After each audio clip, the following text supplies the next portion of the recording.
Class 12 strategies for enhancement in food production का आज third session है। आज के सेशन में हम बहुत सारे एग्जाम्पल्स, बहुत सारे पॉइंट्स और कुछ मेथड्स पढ़ने वाले हैं। सबसे पहले हम स्टार्ट करेंगे पॉपुलेशन टर्म से, पॉपुलेशन वर्ड से। पॉपुलेशन को हम रिलेट करेंगे एग्रीकल्चर से, देन एग्रीकल्चर को रिलेट करेंगे इकोनॉमी से, और जब हम इकोनॉमी डिस्कस करते हैं तो जीडीपी का नाम आ जाता है।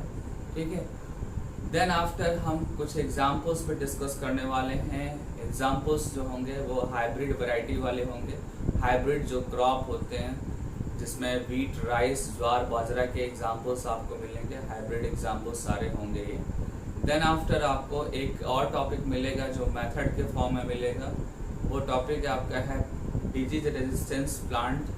डिजीज रेजिस्टेंस प्लांट बनाने के मेथड भी मिलेंगे आपको, उसमें हम डिस्कस करेंगे प्लांट ब्रीडिंग मेथड, और ये हमारा आज का टॉपिक होगा, यही कंटेंट है आज का। सबसे पहले हम स्टार्ट करते हैं पॉपुलेशन से। जैसा कि मैंने अभी जस्ट बताया कि हम आज पॉपुलेशन को एग्रीकल्चर से रिलेट करने वाले हैं, तो उसके पहले मैं आपको एक लाइन बताता हूँ। लाइन ये है कि इंडिया का जो इकोनॉमी है वो क्या है, एग्रीकल्चर बेस्ड है। मतलब कि इंडिया का जो भी चीज़ है उसमें कहीं ना कहीं एग्रीकल्चर इन्वॉल्व हो जाता है। और जब आप एनसीईआरटी को पढ़ते हैं तो एनसीईआरटी में एक लाइन मिलती है कि India is mainly agriculture country. मतलब कि इंडिया का जो सब कुछ है वो उसमें मेन क्या है, आपका एग्रीकल्चर है। और ये तब समझ में आता है हमको जब हम इकोनॉमी के एक जीडीपी टर्म को डिस्कस करते हैं। आप जब इंडियन इकोनॉमी को डिस्कस करते हैं, उसको जस्टिफाई करते हैं, तो जीडीपी टर्म आता है। और जीडीपी का जो एक्चुअल फुल फॉर्म है वो क्या होता है, ग्रॉस डोमेस्टिक प्रोडक्ट। ये जो है इंडियन इकोनॉमी को डिफाइन करता है। और आपको मैं बता दूं कि जो भी जीडीपी इंडिया का है उसमें 33% जो है रोल किसका है, एग्रीकल्चर का है। मैंने आपके सामने वाइट बोर्ड पे मेंशन किया है कि 33% अप्रॉक्स जो होता है वो डिसाइड कौन करता है जीडीपी का, वो एग्रीकल्चर डिसाइड करता है।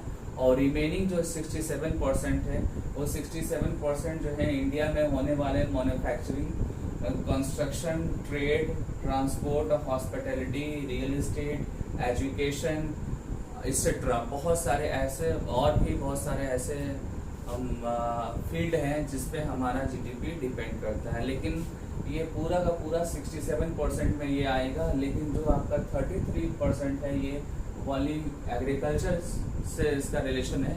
इसका मतलब सीधा सा है कि जो मेन जो जीडीपी है वो हमारा एग्रीकल्चर डिसाइड करिए। अगर हमारा एग्रीकल्चर अच्छा होगा तो हमारा जीडीपी अच्छा होगा। ठीक है, और जैसे ये चीज़ समझ में आती है तो हमको फ्लैशबैक करना होता है पूरे टॉपिक को। फ्लैशबैक क्यों करना है, क्योंकि आपको पता है कि जब इंडिपेंडेंस इंडिया का हुआ था, मतलब कि इंडिया जब स्वतंत्र हुआ था, तो उस टाइम पे से और आज में जो है जीडीपी का बहुत डिफरेंस हुआ है। और इसी के साथ साथ एग्रीकल्चर का भी बहुत बड़ा आपको चेंज देखने को मिलेगा। ठीक है, जब आप डिस्कस करते हैं 1960s का जो टाइम है, उस टाइम पे अगर हम डिस्कस करें तो हमारे लिए एक चैलेंजिंग टास्क ये था कि हमारे पास फूड मटेरियल कम थे। ठीक है, और फूड मटेरियल इसलिए कम थे क्योंकि हमारे पास जो कल्टीवेशन का जो लैंड होता है वो कम था। एक लिमिटेड अमाउंट में लैंड एरिया था, और उसी पर्टिकुलर लैंड एरिया में हमारा एग्रीकल्चर का जो यील्ड है वो, या हमारी जो क्रॉप है, सीरियल्स हैं, इनका यील्ड हमको इंक्रीज करना था। मतलब एरिया कम और प्रोडक्टिविटी ज़्यादा करना है। और उसके लिए हम बहुत सारे प्रैक्टिसेस ग्रेजुअली कर रहे हैं, आज तक कर रहे हैं, और उस टाइम पे भी हम करते थे। ठीक है, और डे बाय डे हम डिफरेंट मेथड अप्लाई करके हम अपनी प्रोडक्टिविटी, अपनी यील्ड को बढ़ा रहे हैं। ठीक है, तो इसमें आपने इस लाइन में आपने यही देखा कि जो है हमारा लैंड एरिया जो है वो रिस्ट्रिक्टेड है, और हमारा population day by day increase कर रहा है। और day by day population increase करेगा तो हमको डे बाय डे अपना जो एग्रीकल्चर है उसको और क्या करना है, उसको ग्रो अप करना होगा। एग्रीकल्चर हमारा ग्रो अप करेगा तो हमारा जो है जीडीपी भी स्ट्रांग होगा। ठीक है, तो आप जब एनसीईआरटी पढ़ेंगे तो आपको यही लाइन आपको मिलने वाली है। मैंने यहाँ वो लाइन मेंशन की है। लाइन क्या है? After India independency one of the main challenges facing the country was that producing enough food for the increasing population. ठीक है, और कंडीशन क्या थी जो आज भी है कंडीशन? हमारा लिमिटेड लैंड एरिया। ठीक है, हमारा जो लैंड एरिया है वो लिमिटेड है, और लिमिटेड है तो कल्टीवेशन के लिए जो है हम डे बाय डे जो है कल्टीवेशन में कुछ ना कुछ चेंजेस लाते हैं। ठीक है, जिससे हमारी प्रोडक्टिविटी और हमारी यील्ड जो है इंक्रीज हो। ठीक है, जब हम ये डिस्कस करते हैं तो हमारा ध्यान जाता है हाई यील्डिंग वेराइटीज पे। जब हम प्रोडक्टिविटी को बढ़ाएंगे तो ऑटोमेटिकली या बाय डिफॉल्ट एक टर्म आता है हाई यील्डिंग वेराइटीज।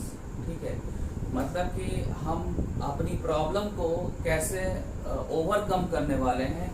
ओवरकम करेंगे हाई यील्डिंग वेराइटीज को लेकर, और हाई यील्डिंग वेराइटीज किसके? व्हीट और राइस के, जो 1960s में बनाए गए प्लांट ब्रीडिंग टेक्निक के थ्रू। ठीक है, आपको बता दूं कि प्लांट ब्रीडिंग टेक्निक जो है ये ओल्ड मेथड है।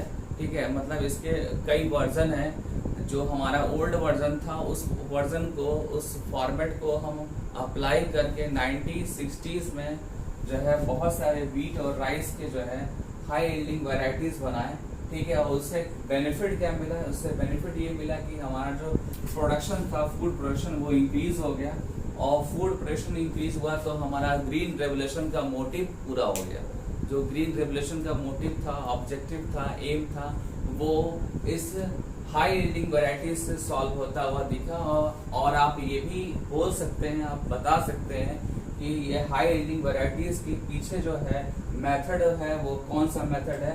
प्लांट ब्रीडिंग मेथड है। ठीक है, और ये मैंने लाइन आपको प्रीवियस सेशन में भी बताया था कि ग्रीन रेवोल्यूशन को बढ़ाने के लिए या इसके एम या गोल को कंप्लीट करने के लिए कुछ हद तक जो है, एक लिमिट तक जो है प्लांट ब्रीडिंग टेक्निक भी यूज हुआ और उसका बेनिफिट मिला आपको। ठीक है, तो ये हमारा जो है आपको ये जो मैंने आपको बताया इसमें आपको ये समझ में आ गया होगा कि पॉपुलेशन, एग्रीकल्चर, इकोनॉमी, जीडीपी और ग्रीन रेवोल्यूशन जो है ये कैसे आपस में एक दूसरे से लिंक्ड है। ठीक है, अब इसके बाद हम आते हैं कुछ एग्जाम्पल्स पे। ठीक है,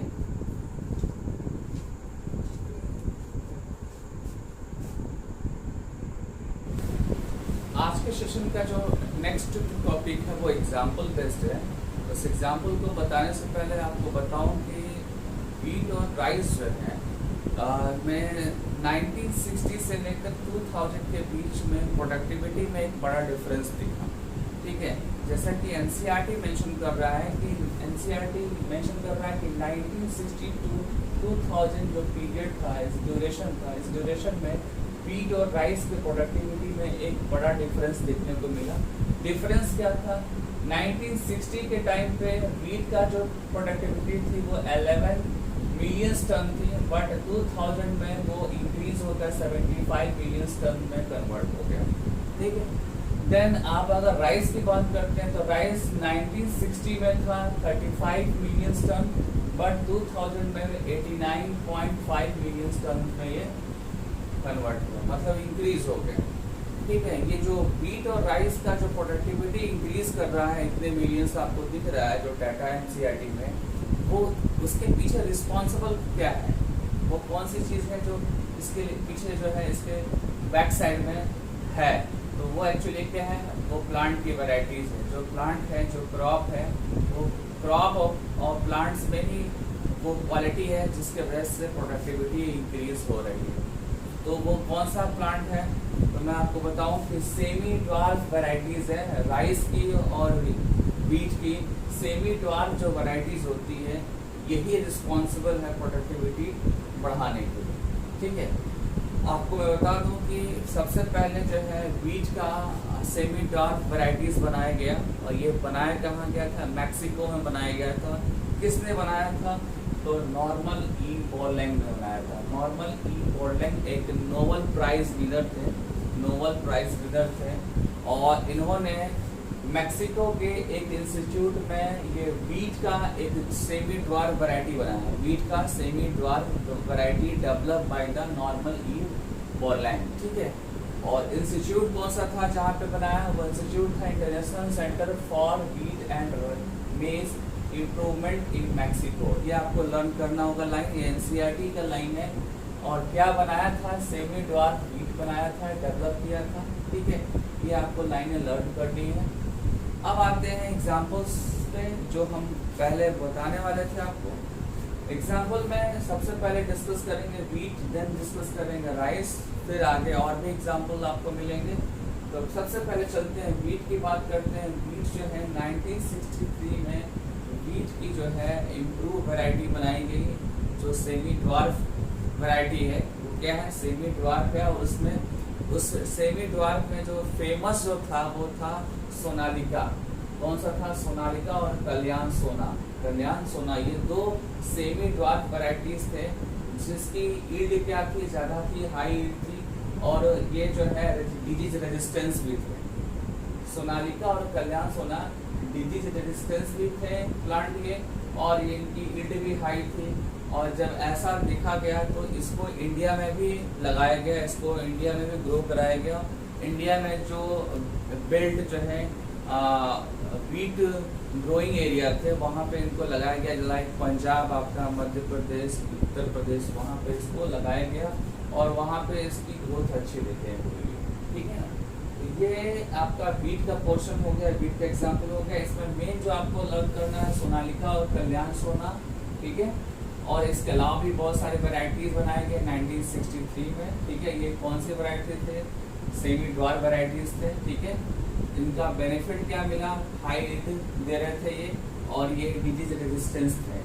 ये सारे पॉइंट्स आपको लर्न करने हैं। इसमें बड़ा कुछ भी नहीं है, कॉम्प्लेक्स कुछ भी नहीं है। आपको मैंने पहले भी बताया था कि इस चैप्टर में बड़ा कॉन्सेप्ट कुछ भी नहीं है, छोटे छोटे कॉन्सेप्ट हैं और ज़्यादातर इंफॉर्मेशन है, एग्जाम्पल्स हैं।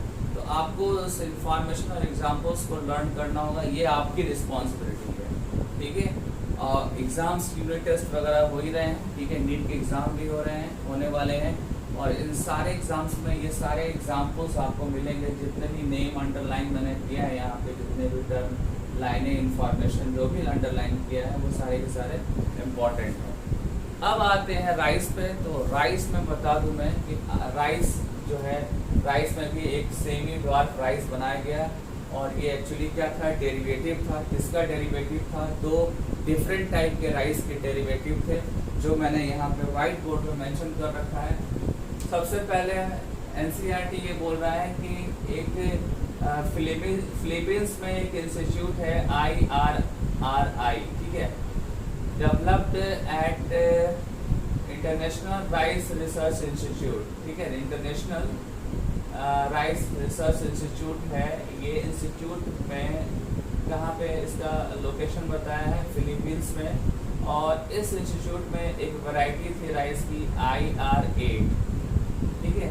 IR8 को लिया गया और यहाँ पे ताइशोंग नेटिव 1 को लिया गया।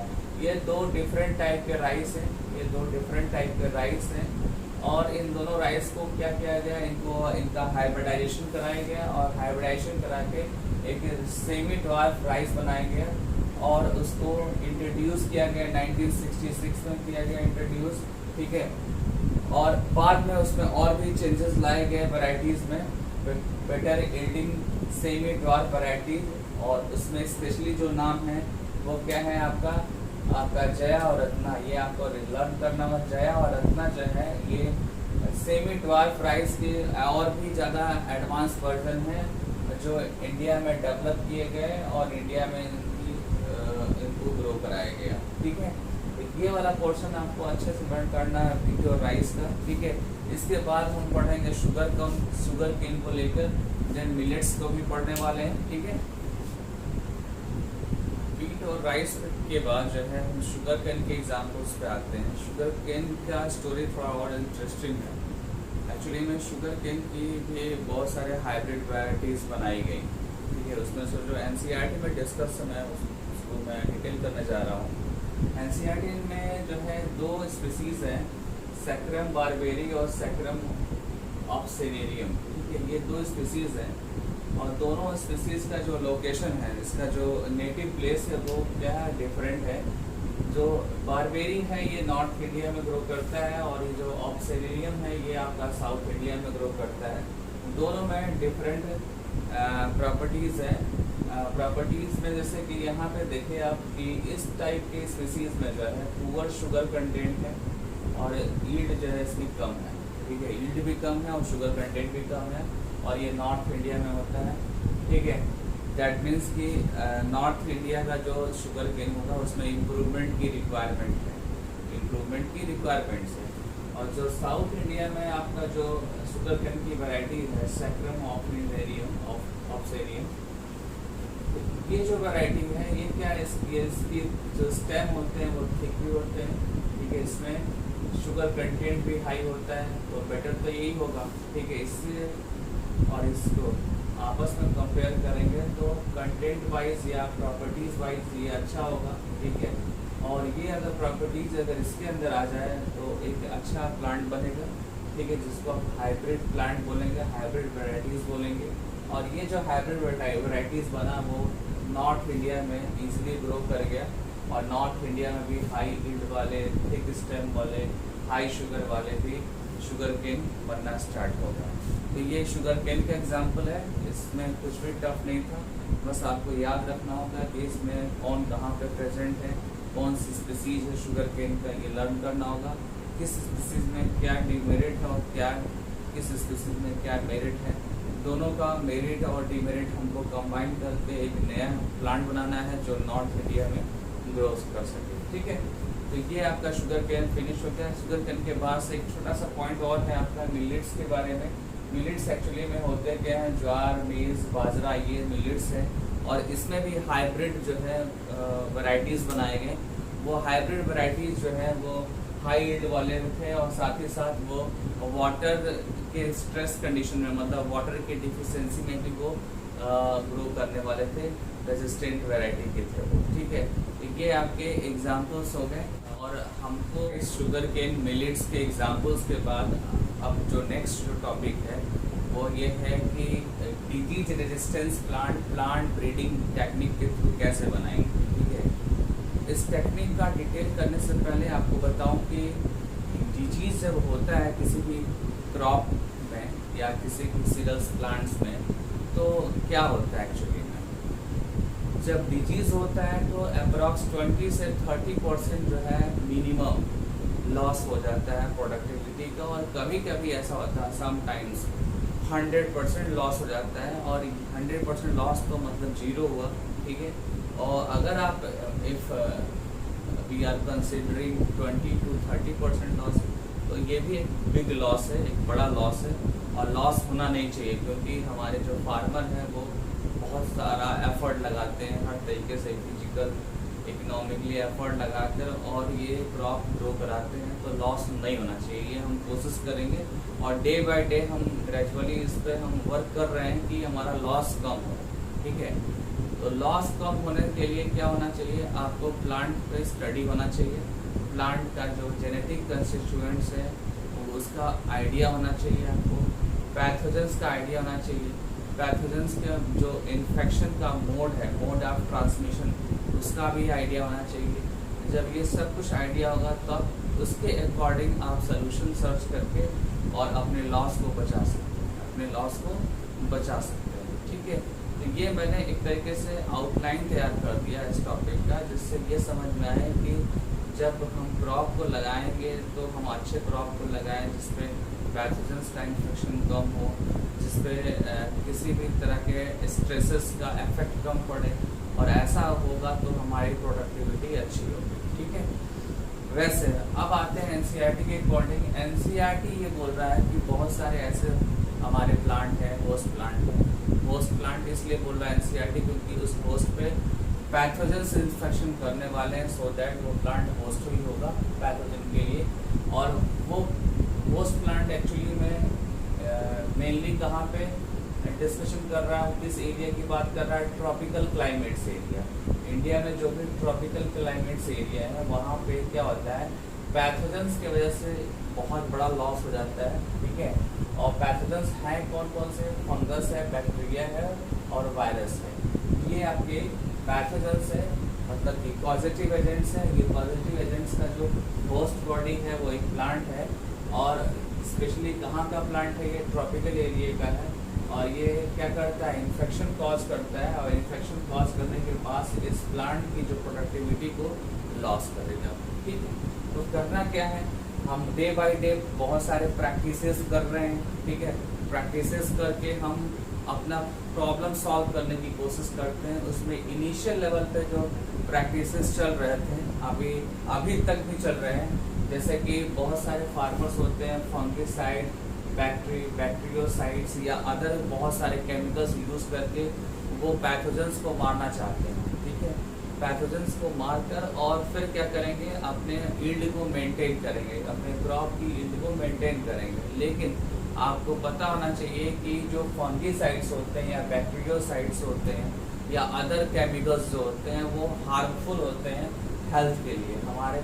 क्योंकि आप अगर किसी प्लांट पे अगर फंगिसाइड्स या आप कोई बैक्टीरियोसाइड्स डालते हैं तो उस प्लांट के प्रोडक्ट्स को हम ह्यूमन्स उसको फूड मटेरियल की तरह यूज़ करेंगे। अगर आप वेजिटेबल्स खाएंगे या फ्रूट्स खाएंगे तो फ्रूट्स और वेजिटेबल्स पे फंगिसाइड और बैक्टीरियोसाइड्स होने की वजह से क्या होता है कि वो जो आपका प्रोडक्ट है वो हमारे डाइट में का जब पार्ट बनता है तो डाइट के साथ वो हमारे बॉडी में जाएगा और हमारे हेल्थ को डिस्टर्ब करेगा। तो एक तरीके से क्या हुआ, आपका जो फंगिसाइड है और बैक्टीरियोसाइड है ये हार्मफुल सब्सटेंस हो गया ह्यूमन बीइंग्स के लिए, ठीक है। तो इसको ग्रेजुअली हम इसका यूज़ करना बंद कर रहे हैं, बंद हो चुका है ऑलमोस्ट। लेकिन अभी थोड़ा कुछ ऐसे फार्मर्स हैं जो इसका यूज़ कर रहे हैं। और आपको बता दूं कि अगर इस दोनों या ऐसे बहुत सारे केमिकल्स में डिमेरिट हैं, इससे ये हमारे हेल्थ के लिए अच्छे नहीं हैं, तो उसके लिए हम फिर फर्दर अदर कौन सी टेक्निक यूज़ करेंगे? हम यूज़ करेंगे प्लांट ब्रीडिंग टेक्निक। मैंने यहाँ पे मेंशन कर रखा है कि जो नेक्स्ट सोल्यूशन हमारा निकलेगा इस प्रॉब्लम का जो सोल्यूशन है, ठीक है, पैथोजेंस जो प्रोडक्टिविटी और यील्ड को डिक्रीज कर रहे हैं उसका जो नेक्स्ट सोल्यूशन है वो क्या है? Plant breeding. फर्स्ट सोल्यूशन तो हमने किया बट वो क्या है? हार्मफुल था, ठीक है, उसको हम फॉलो नहीं करेंगे। हम कोशिश कर रहे हैं कि फंगिसाइड, बैक्टीरियोसाइड्स या अदर किसी केमिकल का यूज़ हम कम से कम करें, ठीक है। ये हमारे एग्रीकल्चर जो हमारे रिलेटेड जो भी हैं पर्सन वो इसको अवॉइड कर रहे हैं, अब बहुत कम हो गया है ये। तो जब हम प्लांट ब्रीडिंग को फॉलो करेंगे तो प्लांट ब्रीडिंग को फॉलो करने से पहले आपको बहुत सारे वर्क करना है। सबसे पहले आपको वर्क करना है कि हम ऐसा कोई जीन को एक्सप्लोर कर रहे हैं जो पैथोजन से रेजिस्टेंस हो। मतलब सीधा सा है कि हम वाइल्ड वैरायटी कोई लेंगे, और वाइल्ड वैरायटी में आपको पता है कि वाइल्ड वैरायटी में एक क्वालिटी होती है, वो क्वालिटी ये होती है कि वाइल्ड वैरायटी डिजीज रेजिस्टेंस होते हैं। इसका मीनिंग ये है कि वाइल्ड वैरायटी के अंदर डिजीज रेजिस्टेंस जीन्स होंगे, और ये जीन्स आप वहाँ से निकालेंगे, उसकी स्टडी करेंगे, उसके जेनेटिक कंपोनेंट्स की स्टडी करेंगे और उसकी इंफॉर्मेशन आप गैदर करेंगे। इंफॉर्मेशन होने से क्या होगा कि आप फर्दर उस इंफॉर्मेशन को यूज़ कर सकते हैं, ठीक है। तो मैंने यहाँ लिख भी रखा है कि अगर प्लांट ब्रीडिंग वाले स्टेप को फॉलो करना है तो हमको होस्ट के जेनेटिक कंस्टिट्यूएंट्स के बारे में हमको पता होना चाहिए। जेनेटिक कंस्टिट्यूएंट्स या जेनेटिक कंपोनेंट्स का हमको पता होना चाहिए हमको, ठीक है। इसके साथ साथ आपको बता दूं कि प्लांट ब्रीडिंग से पहले दो चीज़ों पे और ध्यान देना है। एक तो कॉजिंग जो ऑर्गेनिजम्स है, मतलब कि जो पॉजिटिव ऑर्गेनिजम्स है उसका पता होना चाहिए आपको, उसका कौन सा पॉजिटिव ऑर्गेनिज्म है जो डिजीज कॉज कर रहा है, ठीक है। और जो मोड ऑफ ट्रांसमिशन है वो कैसे है, मतलब कि वो ट्रांसमिट कैसे कर रहा है, ये भी पता होना चाहिए, और ये NCERT की लाइन, ठीक है। देन अब जब आप प्लांट ब्रीडिंग मेथड फॉलो करेंगे तो आपको पहले भी मैंने बताया कि प्लांट ब्रीडिंग मेथड में क्या होता है, बहुत सारे आपके कन्वेंशनल मेथड भी हैं, बहुत सारे मॉडर्न मेथड है, उनको फॉलो करके हम जो प्लांट बनाएंगे वो कैसा प्लांट बनाएंगे? डिजीज रेजिस्टेंस प्लांट बनाएंगे, ठीक है। अब आते हैं एग्जाम्पल्स पे कुछ पर्टिकुलर पैथोजेंस हैं जो पर्टिकुलर प्लांट्स पे में डिजीज कॉज कर रहे हैं, उसके एग्जाम्पल्स एनसीईआरटी के अकॉर्डिंग यहाँ पे मैं मेंशन कर रखा है। सबसे पहले मैं आपको बता दूँ फंगस इन्फेक्शन की, फिर बैक्टीरियल, फिर वायरल, ठीक है। तो फंगल की अगर बात करते हैं तो फंगल का ब्राउन रस्ट ऑफ व्हीट है, ठीक है।